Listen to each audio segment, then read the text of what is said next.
Alors dans cette vidéo, je suis appelé parce que le client se plaint qu'il y a une fuite d'eau sous son meuble boucherie là. Donc on le voit sur la photo, c'est un bac, à l'intérieur on met les barquettes de viande. Donc je fais la recherche de fuite d'eau, donc c'est l'eau des condensats du bac, et je vois que ça coule au niveau du passage des tuyaux de la ligne liquide et tuyaux aspiration du meuble, là où il y a la flèche. Rappel important, obligation réglementaire, code de l'environnement.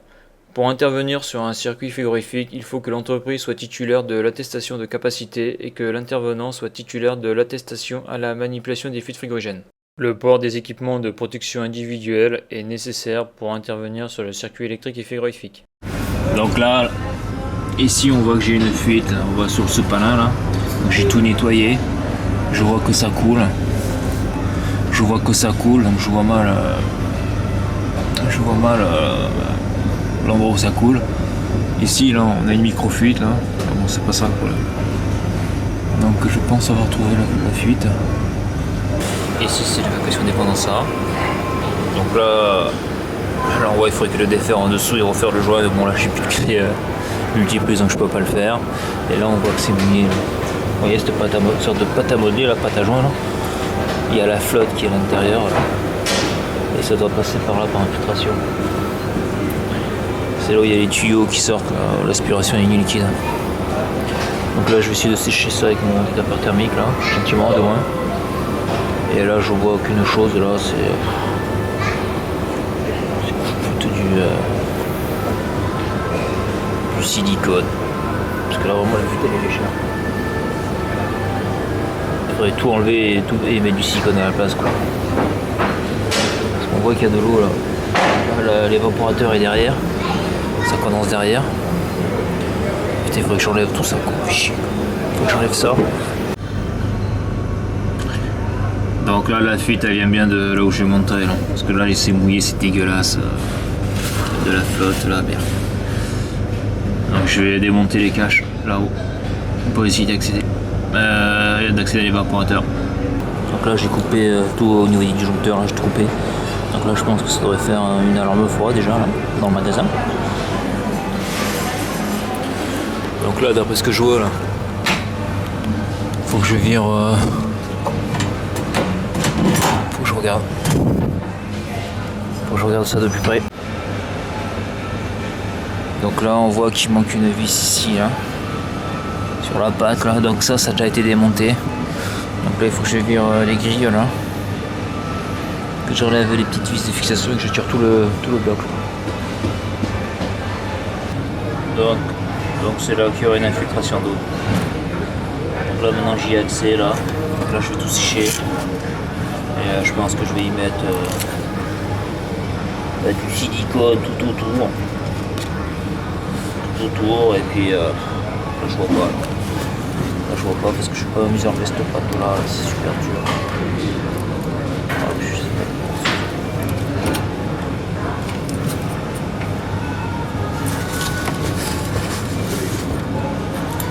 C'est ça, je vais sécher ça au décapeur thermique. Là je fais sécher le truc avec un peu mon décapeur thermique à distance et là j'ai l'évaporateur qui coule. Il gire, ça met de l'eau partout.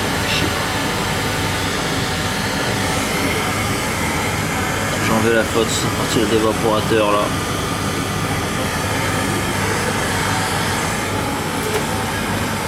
Ils auraient dû le mettre ailleurs ce truc. Et sur le côté.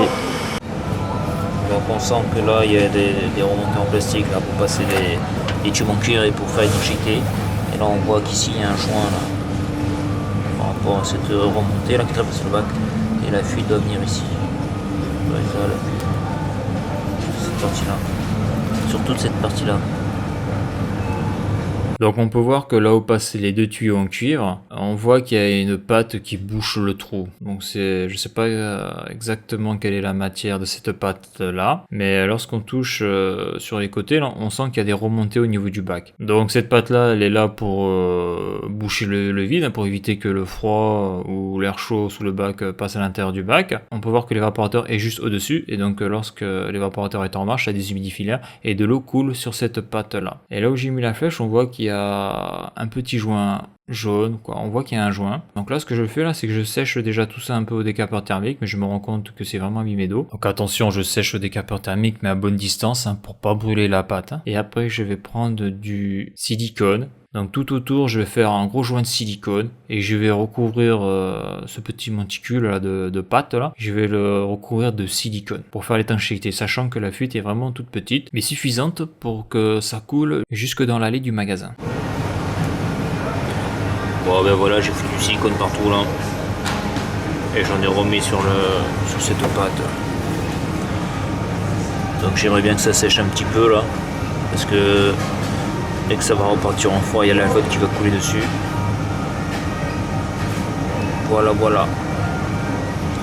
Bien sûr, après avant de refermer, il ne faut pas que j'oublie d'enlever les soupalins sous l'évaporateur. Et après, je sens que je vais galérer pour remettre tout ce bordel. Je sens que je vais galérer. Donc j'envoie de l'air chaud là, un petit peu là, sur le silicone, mais quand même à assez bonne distance. Hein. J'ai mis ma main pour voir si ça me cramait pas. Pour pas brûler mon silicone. Je sais pas si ça permet de sécher plus vite, je pense. Je pense que ça prend 10 minutes, après je vais refermer. Je vais remonter tout ce bordel. Donc là, je vais enlever mes soupalins.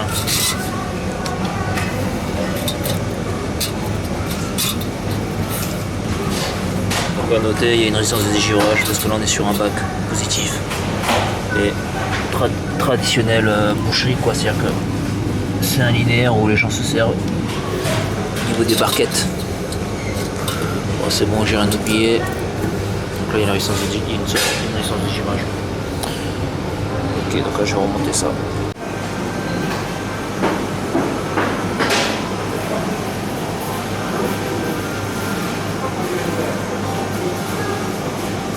Alors pour m'aider à trouver la fuite, j'avais pris un seau d'eau que j'avais versé dans le bac.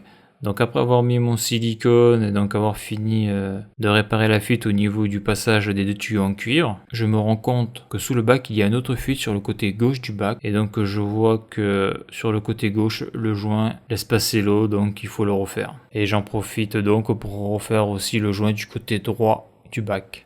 Et là on peut voir qu'avec la faute que j'ai envoyée, ça pisse sur le côté du meuble. Donc ça pisse là. Donc là je vais refaire un joint de silicone ici là. Et je vais faire pareil de l'autre côté parce que va y avoir le même problème. Donc c'est ça, les vieux meubles. Ça pisse sur les côtés là, comme ça là. Celui-là il faudrait refaire le joint en bas, mais j'ai plus ma multiprise, donc je vais pas le faire. Et puis là derrière là, donc là ça devrait être bon maintenant. Hop. Donc là j'ai enlevé le vieux joint qui est pété là. Là je sèche. Avant d'y mettre le silicone. Ça fait chier cette eau qui coule partout. Hein.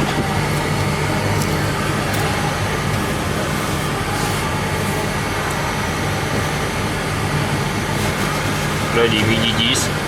Je vais pas finir avant midi 45 parce que j'ai l'autre côté du bac à faire. Et le gars il veut recharger en début d'après-midi. C'est marrant, hein, il y a de la flotte dessus.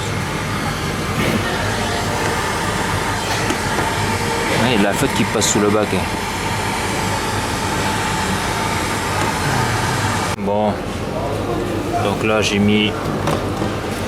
Ça c'est interdit en entreprise d'écuteur, c'est mon perso ça.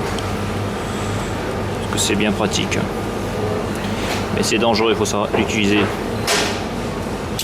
Donc là j'ai fait le joint ici. Là j'ai fait l'autre joint de l'autre côté. Là j'ai fait l'autre joint de l'autre côté. Donc maintenant je vais remonter les plaques et enlever tout au matos. Donc voilà pour cette intervention. Donc faut savoir que les fuites sur les meubles, c'est quelque chose qui revient souvent dans le travail de frigoriste SAV. Ça c'est un peu comme les prises en glace. Donc voilà pour cette vidéo. Donc si tu as aimé la vidéo, n'hésite pas à la liker et à la partager. Et à bientôt pour une prochaine vidéo.